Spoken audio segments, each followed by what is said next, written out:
Well, my friends, tonight, unless you're watching on replay or listening later on, tonight is the end of an era.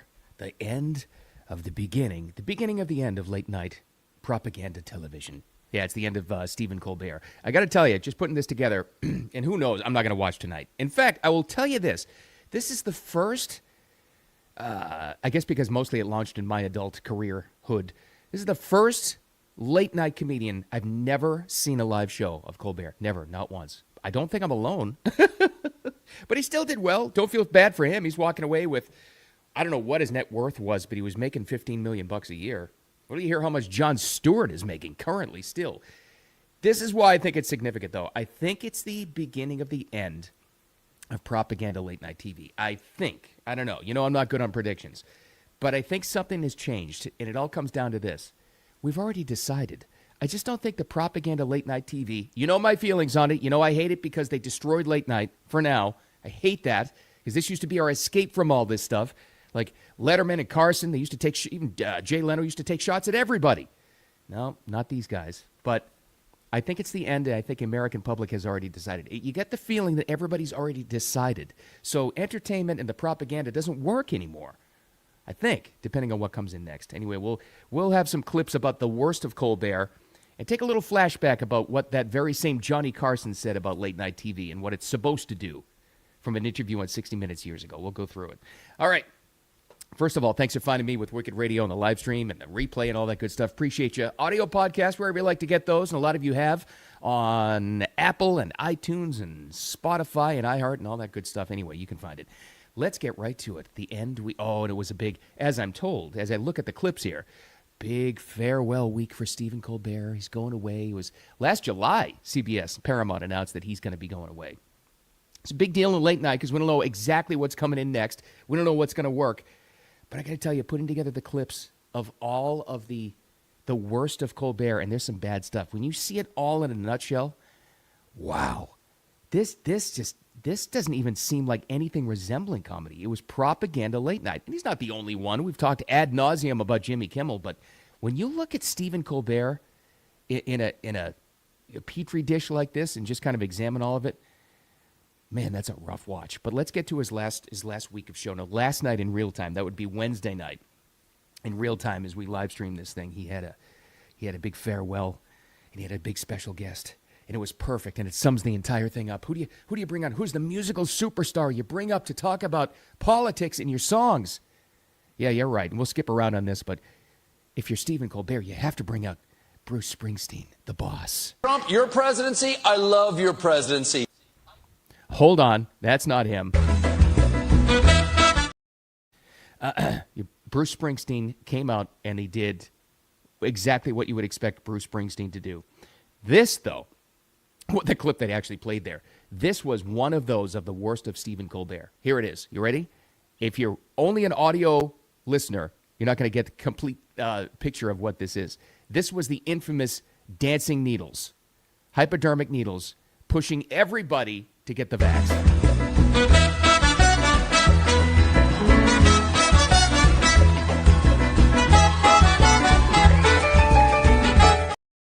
Widely regarded by other people that are way smarter than me as one of the worst nights in television history. Just, you can't, that's the perfect example of what they tried to do is turn late night comedy into propaganda. You just can't get any worse than that. You really can't.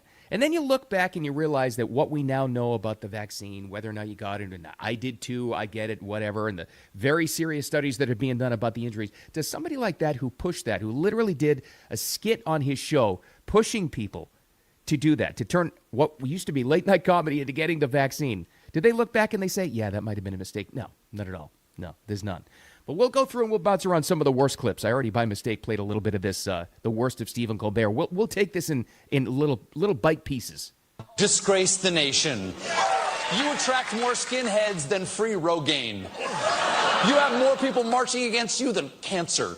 You talk like a sign language gorilla who got hit in the head. In fact, the only thing your mouth is good for is being Vladimir Putin's holster. Republicans can eat. All right, start right there. Because that was a common theme in all these clips, too. It's not only this is why people turned against Colbert. And he did fine in his own, everything's different now. You're not going to get the ratings that Letterman or Leno had back in the day. Understand. That's perfectly understandable. There are too many options right now. But think about who was in the Colbert audience. People that gobbled that up because he didn't just take shots at Trump, which was his whole entire thing, right? That was the basis of all his comedy, so-called comedy. Took shots at Trump supporters all the time. That was a common theme when you look through all of these clips of the worst of Colbert. But then you have stuff like this. How about that? You know what? In fact, let's be generous. They can eat a bag of. The modern GOP would never vote for Jesus. I mean, he was soft on Samaritans and commanded everyone to sell their possessions and give the money to the poor. The guy was clearly a socialist. He was worse than a socialist. He was a Christian. Look, Dana, they're trying to portray Border Patrol agents and ICE agents as Gestapo, Nazi, and many other words. Yes, do not compare ICE or Border Patrol agents to the Nazis. That's an unfair comparison. The Nazis were willing to show their faces. It's amazing. And I always listen to what the audience reaction. It's not like they're mostly TV people and producers and a couple of people who got the free tickets that just love it. It's like, yes, those bad ICE people. Yes, oh, God. Absolutely clueless, moronic people just gobbling that up. Oh, yes. Never once countered the fact that never said a word about all of the George Floyd era riots. Remember the Summer of Floyd not too many years ago where all of the rioters were wearing masks? Now, they can do it, but the ICE agents can't, who are trying to protect their identities because they were getting doxxed by people who watch the Colbert Show. It's all the same thing, right? Just a couple more clips of the worst of Colbert before we get out of this, because there's not much more I can watch, to be honest with you. That foundation of America's greatness, what he's building that on, it turns out he's building that foundation out of the ground-up bones of poor people, because this budget cuts things like the food stamp program, SNAP, and the Children's Health Insurance Program. Tomorrow is the first day of televised impeachment hearings. I'm so excited, I won't be able to sleep. You only survived this up till now because a lot of voters didn't want to believe everything that was obvious to so many of them.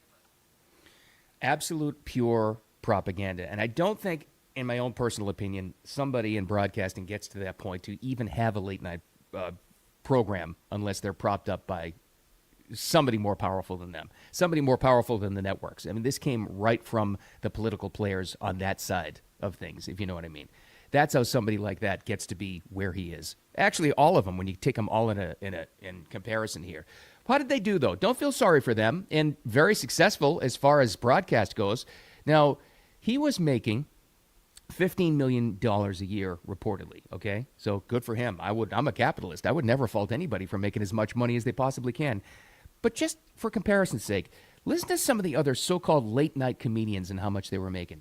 This was the shocker to me. Jon Stewart, $25 million a year. He's still on. $25 million. Jon Stewart.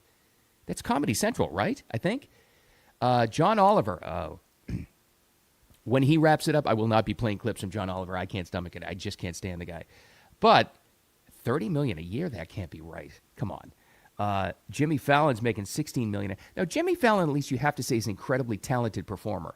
You know, it's too much of him on NBC, but he's making he should be making $30 million a year, if anybody. Kimmel makes $16 million a year. We knew that. Seth Meyers himself makes $5 million a year. These people have done very, very well for themselves by playing the game. You see what I'm getting at here? The game is they're political propagandists who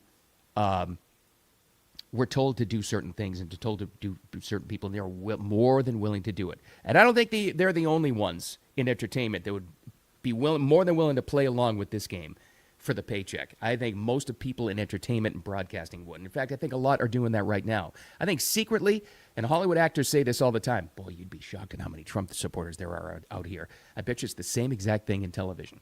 Well, Trump was Colbert's main source of content, right? Because you take shots at Trump, it's the low-hanging fruit.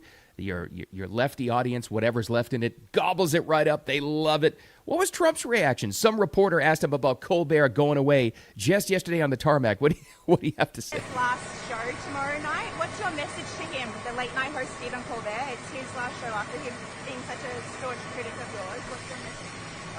I'll have a message at a later date. Okay. He looks right at the camera.